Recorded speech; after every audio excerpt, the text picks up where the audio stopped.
Hunter and welcome back to my channel. If you guys are new here, it is so nice to meet you. In today's video, I am going to be sharing with you guys the books that I read in the month of July. July was a tad bit of a slower month, but I still read like 15 or 16 books. So I'm super excited to share with you guys everything that I read. So with that being said, before we get started, I would love if you guys would subscribe to my channel down below. I post book videos every Friday if you guys are into that. I know that this video is going up on a Wednesday, but this is the second video I do of every single month, just a wrap up of the books I read in the previous month. So with that being said, I already said subscribe, so let's just go ahead and get started. So the first book that I read this month was The Younger Wife by Sally Hepworth. I am a big fan of Sally Hepworth, so I was really excited that when this book came out, it starts at wedding of their dad to a new younger wife. Someone screams and one of them takes a fatal blow to the head, but we don't know who it is until later on in the book. I gave this 5 stars. I listened to it as an audiobook and I'm reading my review from my iPad, so that's why I'm looking down. I said I loved this. Sally Hepworth writes incredibly compelling stories about family, lies, betrayal, and abuse, both physical and psychological. The 3 main women in this book are really strong and really develop as they go through their day-to-day leading up to the wedding and decide to take their family secrets into their own hands. So I thought it was really good. The second book that I read in the month of July was Opinion, Scorpion, and the Barbershop Detectives by Rick Blyweiss, and I got this from the publisher Blackstone Publishing. They did sponsor a video earlier in this month and I did a reading vlog road trip, so that is why I read this one.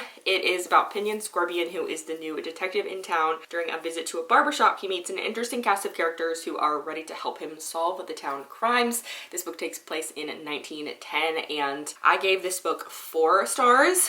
I said that this book was incredibly character driven and every person in the barbershop has such a unique personality and they were quite funny. It was a very cozy mystery and it was fun to visualize the group of men sitting down to solve the crimes. I only gave this book 4 stars instead of 5 because it did take a bit to get used to the language since this book takes place in the early 1900s. The next book I read was an advanced reader's copy of The Family Remains by Lisa Jewell and I gave this one 5 stars. I got it from NetGalley and it's a continuation of The Family Upstairs by Lisa Jewell, and it says when a body turns up in the Thames, a detective discovers it is connected to the case of a family that died 30 years prior. Rachel also receives news that her husband was found dead and the Lamb family is dealing with past trauma and it's all connected to these crimes. So I said that it is a sequel to the incredibly popular and successful books Often Fall Flat, but this one did not. This would work great as a standalone as well, which makes a really great story. I think watching the lives of Henry and Lucy in the aftermath of everything that happened in the first book and their childhood and dealing with all of that and how it affected them as adults was very interesting. The next book I read this month was Just Haven't Met You Yet by Sophie Cousins. I really loved This Time Tomorrow.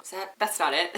This Time Next Year. I really loved This Time Next Year by her, so I wanted to give this one a go. We have Laura, who is obsessed with how couples meet and is continually inspired by her parents' love story. When she gets a chance to visit the place where her parents met, she's hoping to have her own meet cute. Then her suitcase gets switched at the airport and all of the contents lead her to her perfect man and she's determined to hunt him down. When he's really hard to track down, she discovers what she's looking for and what she really wants out of life and love. I gave this 5 stars. I thought it was so cute. I said Laura was hilarious and just a really optimistic character. She really wants to be in love and I think that's something that a lot of us can relate to. This book also deals with high expectations and how they can let us down, and also grief in a really big way, which I really appreciated. Despite not having grieved someone in the same way that she has, it also shows us that love is a lot more important than things, because that's a really big theme throughout the book, is she's focused on these things that's leading her to this person and she learns that love is a lot more than just those things and that your things don't necessarily define you. The next book I read was Everybody Always by Bob Goff, and this is a nonfiction Christian book, and the tagline was Becoming Love in a World Full of Setbacked and Difficult People, and I gave this one 5 stars. I am not a fan of nonfiction at all. I honestly hate nonfiction books. I choose to stay away from them for the most part, but I have heard lots of good things about Bob Goff books. So but this book talks about loving everyone all the time, no matter what, because we want people to know who Jesus is through our love for other people. I listened to this and found that there were so many great points of perspective and examples of how to love people big and small, but also Bob Goff was just really funny and listening to him narrate his own book was really cool.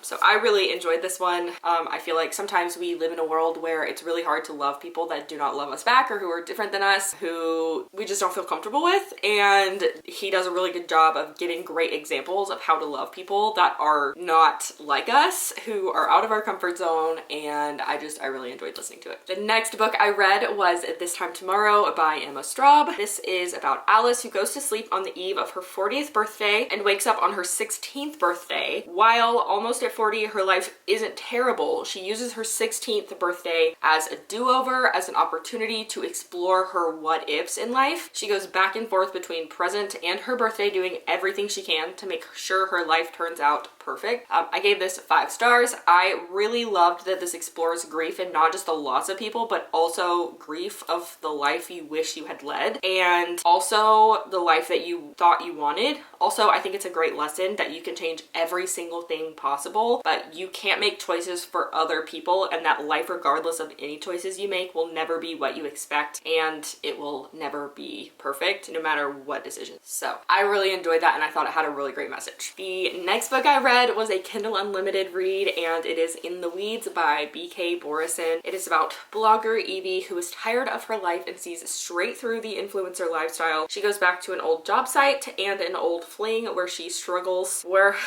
she ends up staying with Beckett, the town farmer, who has some struggles of his own. Even as they spend more time together, they realize that their old flame never died. I gave this 5 stars. I thought it was so cute, and now I need to go back and read the first book from the series. I appreciate this. This is not the typical reformed influencer, and Beckett literally is just so sweet. He has a soft spot for strays, and that makes the whole thing like 1,000 times more adorable. The next book was also an audiobook. It is Dead to Her by Sarah Pinborough. We have Marcy, who has an affair with Jason, and it puts her into a whole new world of the elite. Jason's boss marries a younger English woman named Keisha, and no one can keep their eyes off her. So this gave 4 stars. Sarah Pinborough writes really captivating stories. This one had lots of twists I was not expecting, but there were some voodoo elements that I found using, which is why I gave this 4 stars. The next book is Shipped by Angie Hockman, and this is about Henley and Graham, who are work enemies, who are also up for the same promotion. To give them a chance to see the product up close, they work for a cruise liner. So to give them the opportunity to see the product up close, their boss sends them on a cruise to the Galapagos, where they can't seem to stay away from each other, and Henley realizes that Graham is not as bad as she originally thought he was. I gave this 5 stars. It was so cute. It was just such a lighthearted read. I listened to it. It was just so cute. I, of course, thought this was adorable and did not expect anything different. Their banter was really cute, and Henley really realized what she wanted out of life. And also, I really enjoyed the descriptions of the Galapagos and the wildlife, and the emphasis on conservation woven into the story. That's all of the written reviews I have, so let me pull up Goodreads so that I can get to the next books. The next thing I read was an audiobook, and it was Malibu Rising by Taylor Jenkins Reid. Apparently, it's listed as a series on Goodreads now as California Dream #3. Interesting. This was the first Taylor Jenkins Reid book that I read, and it made me absolutely fall in love with historical fiction. We have the Riva family. It's 2 parts. I've talked about this book plenty of times on this channel, but I really wanted to re-experience the story through audiobook. And you have the Riva family. You have Nina, Jay, Hud, and Kit, who are the kids of the famous singer Mick Riva, and the story goes back and forth between, there's 2 parts. The first part is present day of them preparing for a annual party that is at Nina's house, and kind of the story of their family leading up to how the party started. And then the second half is just the party. But 5 stars. I think it's a beautifully written story. It breaks my heart. Just the story of their family breaks my heart. And Taylor Jenkins Reid recently sent a newsletter out that explained why she wrote Mick Riva as a character, and I loved what she said about it. She said that she wants to create characters that are like people who get away with everything because they're rich, they're famous, they're men, they're white, they're whatever. They are powerful people, so they get away with literally whatever they want, whether that's exploiting women or breaking people's hearts or doing drugs or just doing whatever it is that's not right. And I think that she writes a very beautiful story that's heartbreaking and just beautiful overall. So that's Malibu Rising. The next book I read was Lock the Door Doors by Vincent Ralph. This was a very quick read. It's a YA thriller, and I gave this book 4 stars. We have, I can never remember characters' names. Okay, so it's about Tom and their family moves into this new house, and he notices these tiny little holes in the doors that look like there were locks on the bedroom door, and so he is absolutely determined to find out where the locks came from, if there were actually locks there, and why they were there, and basically uncovering the secret of the family that lived in the house before them. I gave it 4 stars because there were parts of it that were pretty unrealistic. I feel like YA thriller tends to be pretty unrealistic in the like crime solving aspect of it because they're just trying to figure stuff out, and I feel like it's a really dangerous thing for kids their age to do, and realistically, like, I can't see a 16-year-old doing the things that these people are doing, trying to solve crimes, you know?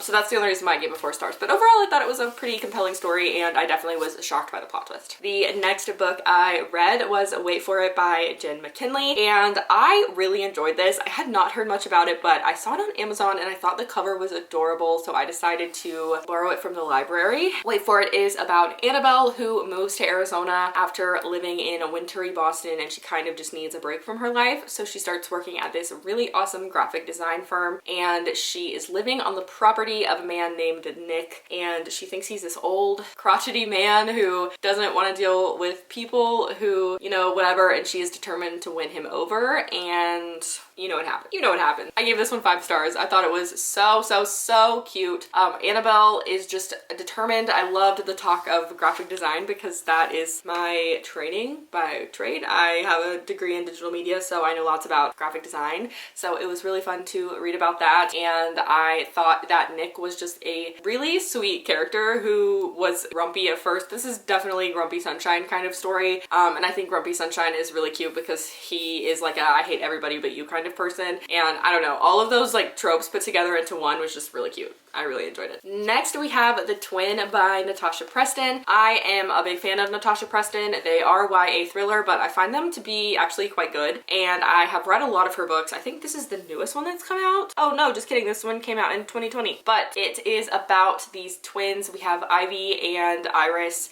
Ivy lives with her dad. Iris lived with their mom, and their mom dies, so Iris moves back home with dad and Ivy, and she's basically trying to take over her life, and she's trying to figure out like why her sister's being a psychopath, but no one believes her, so she gets committed. It's a whole thing.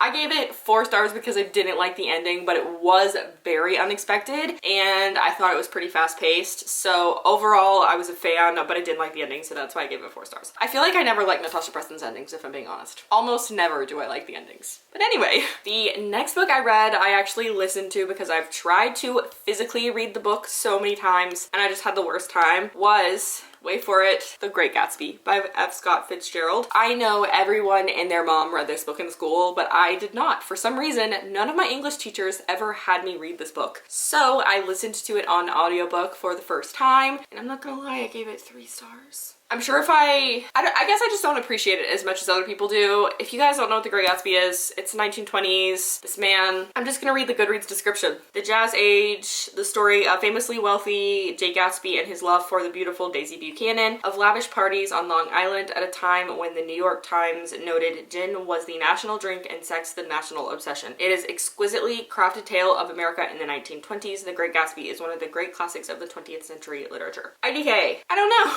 Just not my jam. I don't know. I didn't think it was a bad story, but I don't know. It just wasn't my thing. So I felt like, I don't know, I felt like I didn't appreciate it. Someone else's review says this is a good book, though it is ridiculously overrated. There are so many great books out there that will never get the attention they deserve. They'll be forgotten and their wisdom heard by only a select few who are willing to go looking for it. So it annoys me when books like this are claimed by critics and readers alike as one of the best pieces of fiction in existence. There's so much more out there. Anyway, rant over. The thing I like most about The Great Gatsby is the language, the subtlety and the suggestions, the things that are not directly said but are said nevertheless. It's a true feat of writing at times it comes to stage. Anyway, I'm not reading the whole thing, but I definitely felt like, I don't know, this wasn't my jam. And the very last book I read, okay, the last one that I read was also an audiobook. It is Booked on a Feeling by J.C. Lee, and this one was so cute. We have this girl who is a lawyer in Los Angeles, in LA, and she gets burnt out. So she goes back to the town that her best friend lives in. This is definitely best friends to lovers. And her best friend is trying to get a job in LA so he can be close to her. And she goes, takes her 3-week vacation in this town where her best friend lives, and she spends time getting to know him.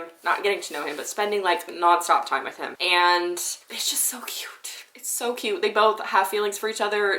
Hers are new, his are lifelong. He's basically been in love with her for a really long time, and she has like this newfound appreciation for him as an adult, and it's really cute. It's really cute. Overall, I'm a big fan. I thought it was really cute. And that was the last book that I read in July. So that was everything I read in July. If you guys enjoyed this video, don't forget to give it a thumbs up, and don't forget to subscribe to my channel down below. And I will see you guys in my next video. Bye.